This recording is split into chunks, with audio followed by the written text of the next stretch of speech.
Hey, so I decided to come to this little park today just to talk about the anniversary of the burnout situation that happened last year and how it turned out a year later. For the most part, it had been something that was coming for about 37 years. When I first started working at a real job, my first corporate job on Wall Street, it was 1987 on the biggest trading floor you can think of at Merrill Lynch. And 6 months later, Black Monday happened. So like all craziness and pandemonium happened. And that taught me that nothing is set in a foundation, that anything can happen. And that was one of my very first traumatic kind of experiences, dealing with this uncertainty of being laid off and everyone else around me being terrified that they were going to lose their jobs and certain departments were going to shut down. And that was a reality check at a tender age of 22.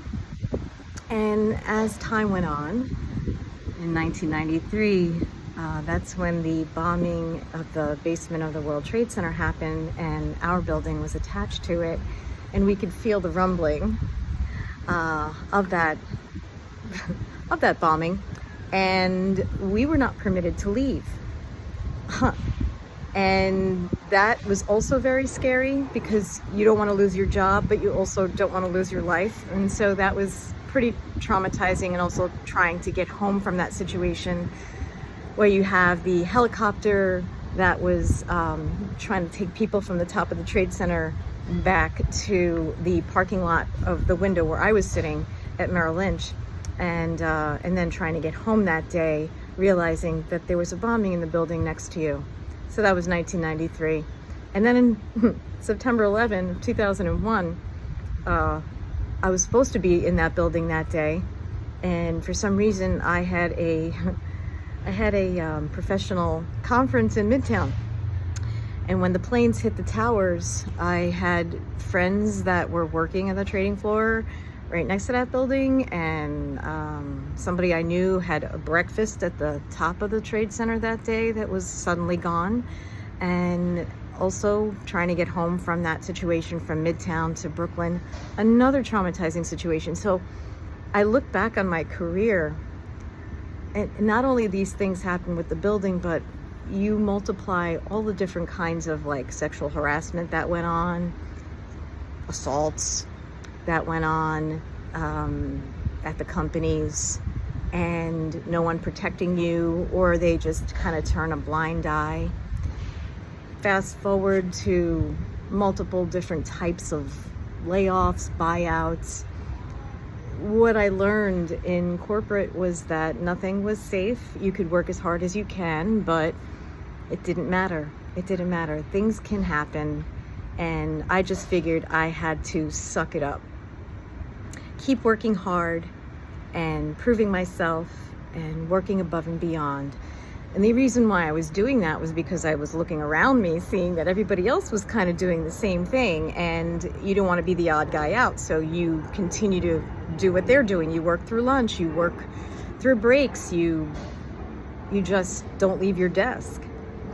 And you multiply those experiences over a period of time, and what that does to your nervous system. It just culminated a year ago today into a point where I basically couldn't swallow the bullshit anymore.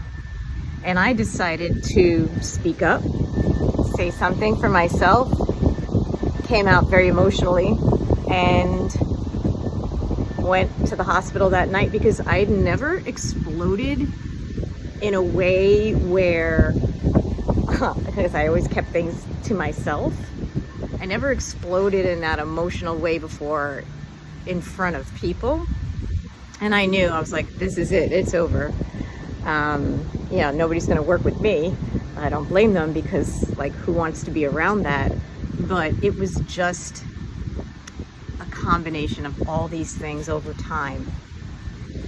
And realizing that I was swallowing the truth, trying to get to retirement. That was what I was doing. I was biding my time, doing the best I could, but I thought that at 59, I could continue to plow through the way that I used to in my 20s.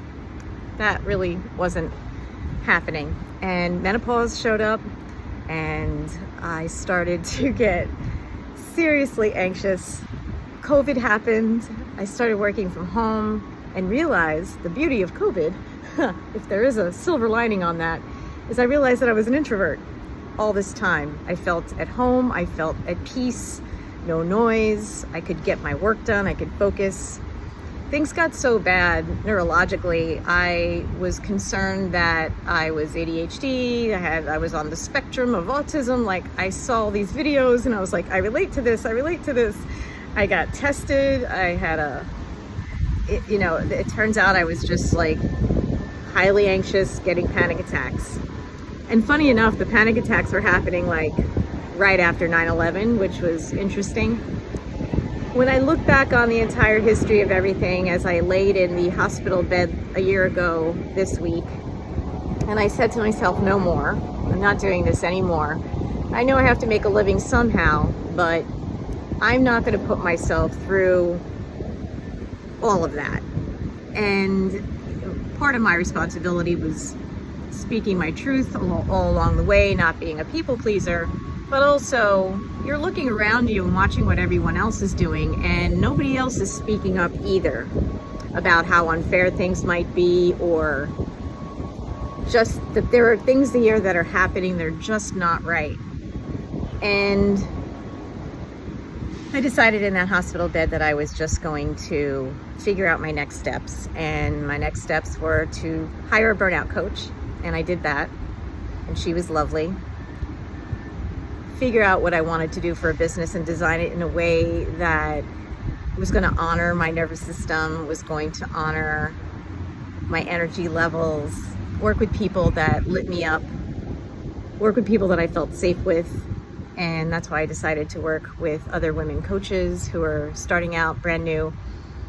I was brand new myself to coaching and to that business of, the online world, but I was certainly not new to strategy and helping businesses with projects and keeping things organized and technology. I had a wealth of experience.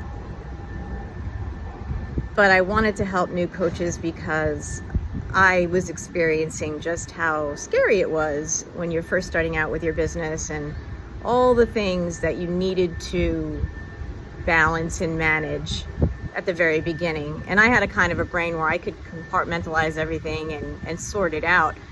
But not everybody has that, and I knew I had a talent for it. So I also wanted to make it affordable. That was another thing that I felt comfortable with. And almost a year later, here we are. I've been laid off since November, and I really decided to go all in on coaching in May. I took several different courses and various things in online business management, just to kind of get me up to speed with the online world and marketing and all that good stuff. So I'm really happy here. I'm still a little tired, but I have to honor that. And I wanted to share this with everyone because, yes, it's the anniversary of it, but I also don't want to identify myself with that going forward. I kind of just want to film this video, put it behind me, but also when I'm working with coaches, I want to make sure that we're being very mindful of a person's energy, their capacity, being honest with themselves about what they're handling, if it's overwhelming. I'm really sensitive to that.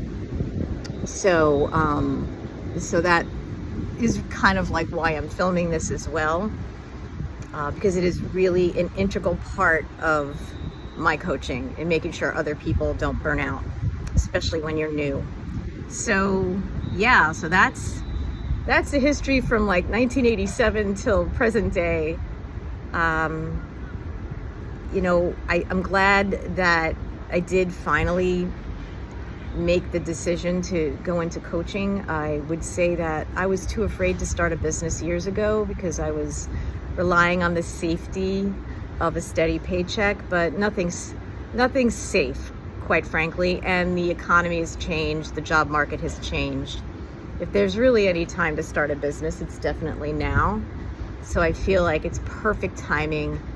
I also feel as though I have to learn patience when it comes to the business developing, which I'm okay with that now. I'm still embracing the whole aspect of trusting the process. No one's going to make 6 figures in 6 months. That's just not a thing. And I know with consistency, with the knowledge that I have, that not only will my business be thriving probably a year from now, but also other coaches will as well that work with me. So here's to honoring your nervous system. Here's to honoring the way you work. Here's to the freedom to work for yourself. And this is probably the last that I'll be speaking to the situation, but it's a lesson that I'll remember, and there's a new chapter ahead that I can lead myself. It's time to step into my own leadership and make sure that other people can benefit from the lessons that I've learned. So I hope that this was helpful, and I'll catch you in the next video.